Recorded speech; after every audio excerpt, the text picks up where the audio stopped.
Have you ever pulled away from someone that you love and told yourself you were just setting a boundary, but deep down you knew that you were building up a wall? Do you know the difference between setting a healthy boundary and putting up walls? Many people confuse emotional boundaries that are healthy with emotional distance, and we need to understand what's really going on.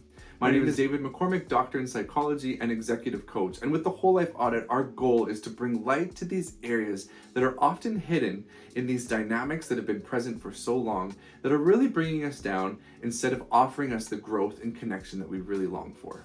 So today we're going to be talking about the different ways that we try to protect ourselves, protect our peace through putting up boundaries that may appear to be good, but really we're just shutting out connection and building up walls with the people that we need to connect with. The question is, how can you build boundaries that support your life, not isolate you?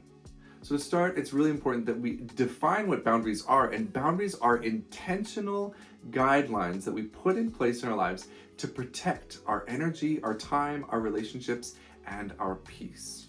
An important thing about boundaries is that they are real and definable things that we could observe in real time. One way to look at a healthy boundary is, this is how close I can be while staying true to what I believe in and keeping myself safe. And boundaries differ from walls. They're more like doors, as they can open, close, or lock depending on what's needed in that moment. Boundaries can be evaluated in real time and changed according to the change that happens in other people's lives or our own. Walls, on the other hand, are these permanent barricades that always separate and never bring us closer. Without boundaries, relationships become enmeshed, but without openness, they become empty. So we tend to build up walls in our life with people that have hurt us, people that have done something to damage us, and whether this was intentional or not, we build up a wall to separate us and provide us that sense or the real aspect of safety. This happens when someone hurts us, overextends, ignores us, or damages us in some way. And it's important to understand that deep inside our souls, the pain is so intense that we tend to make a vow. No one is going to hurt me this way ever again. And these vows are very powerful and can be very dangerous. Because when we make a vow that is generalized and becomes that wall, we can be closing ourselves off to connection for the rest of our lives. This happens a lot with children that have been through traumatic situations where they say, I will never let anyone do that to me ever again. And they build up a wall, not just with their perpetrator, with the person that did harm to them, but with all men. And they said, there's no way I'm ever going to trust a man again because a man harmed me when I was little. That becomes a wall that does not allow them to grow or connect.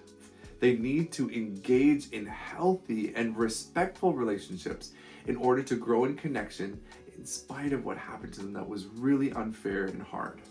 And there are other kinds of walls that we construct in relationships. It's not that we just cut the person off, but maybe we stop expressing our needs because it seems like no one's listening. Or maybe we avoid closeness altogether because vulnerability that one time once led to a lot of pain. Or maybe you remain super autonomous and independent because that one time that you felt dependent on someone, you were burned so badly.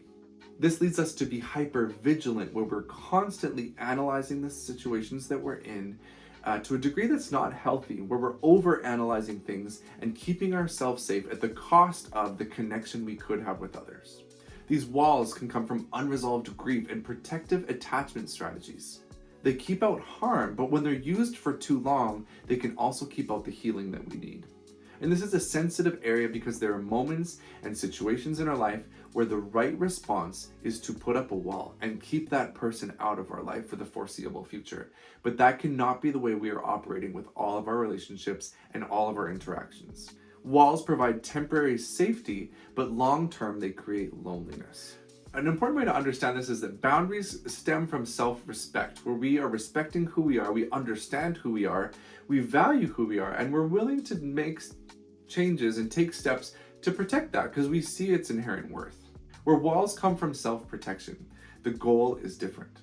In a relationship, a boundary could look like, I can't talk about this right now, I need 10 minutes to walk around and I can come back once I've collected myself.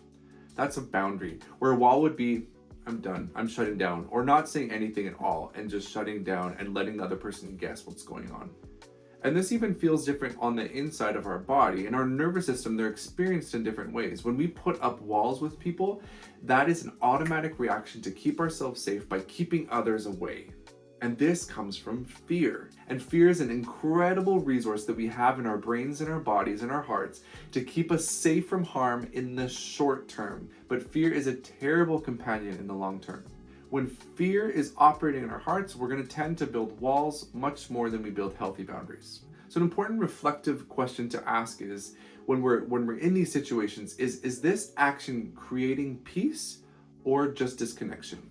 So let's talk about 3 different practical ways that we can start to replace walls with boundaries. Number 1 is to acknowledge the wound. And we have to come to this place where we are real with ourselves and are transparent and say, this was a really painful, harsh, unjust thing that happened to me, and that it was not right.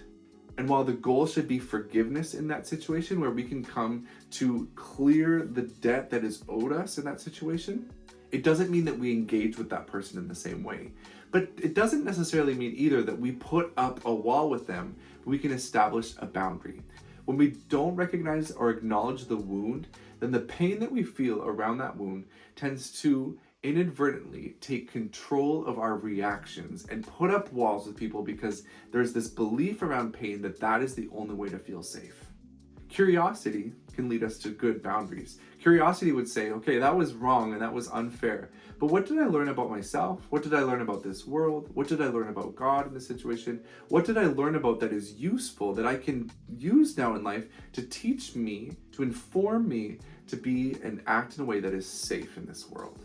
If we never take the time and create the space to acknowledge the wound, then the pain that we feel around that wound is going to subconsciously take control of our reactions. And number 2 would be to honestly and periodically evaluate your boundaries. If you have not evaluated a boundary for a long time, it could be that it's no longer serving any purpose, and the only purpose it is serving is to keep you disconnected. Whether it's a difficult relationship with your mother or a neighbor or a friend that you have from the past, it would be a good moment to sit down, evaluate the boundary, what necessitated the boundary, and is that risk still here today? Is there something that I could modify? Is there a step I could take to re-engage, whether it's a note, a letter, or a message, or a conversation that could foster some kind of connection in a safe way? The important thing is to do this honestly, which may require a third party or an outside perspective to do so. And it is something that should be done periodically. We shouldn't just be looking at our relationships every 10 years. We should do this probably every couple of months, where we're looking at our hard relationships in our life and understanding, okay, I decided to do 6 months with 0 communication with my dad. Is that still necessary? Are the conditions that brought about that situation still at play? Has anyone changed in this situation? Where we ask good questions and evaluate periodically, we can be sure that we are living on a principle of boundaries and not just building up walls. And number 3, it comes down to the language that we use. It's using clear language. When we rely on our body language or ghosting someone when we don't respond to them as the way that we're communicating the boundary, we're actually just building a wall with them. Building a good boundary says, I am not available for that conversation right now. A good example of using clear language would be naming what is really going on, and maybe not going into the depths and the reasons why you're putting up a boundary, if that's not good for the situation, but to say with clarity, I don't think that's a good idea for me right now. I'm gonna need some time to think about that. When we use clear language, it's not only respectful, it gives our heart clarity of what's really going on, and it also leaves the door open for change. And if that person evolves and recognizes what they're doing, then we can re-engage with them in a safe way. And while it can be really hard to do so, clear language also comes to saying, hey, this doesn't work for me, but this does. Proposing something that is inside of our boundaries, where we feel safe and comfortable expressing what we would really need or what we do feel comfortable with in a clear way. For example, if we do not feel safe spending 3 days in our in-laws' house for Thanksgiving, we could say, hey, I don't think we're going to be doing that this year, but here's what we can do. We can come for Thanksgiving dinner and maybe have a breakfast the next morning. So we're negotiating our needs, we're putting it clearly before them and naming what we do feel comfortable with. Boundaries don't need to be harsh in order to be effective. Clarity and kindness can coexist. In the Whole Life Audit, we do explore the emotional boundaries that might be protecting you from pain, but are also disconnecting you from peace that you could have.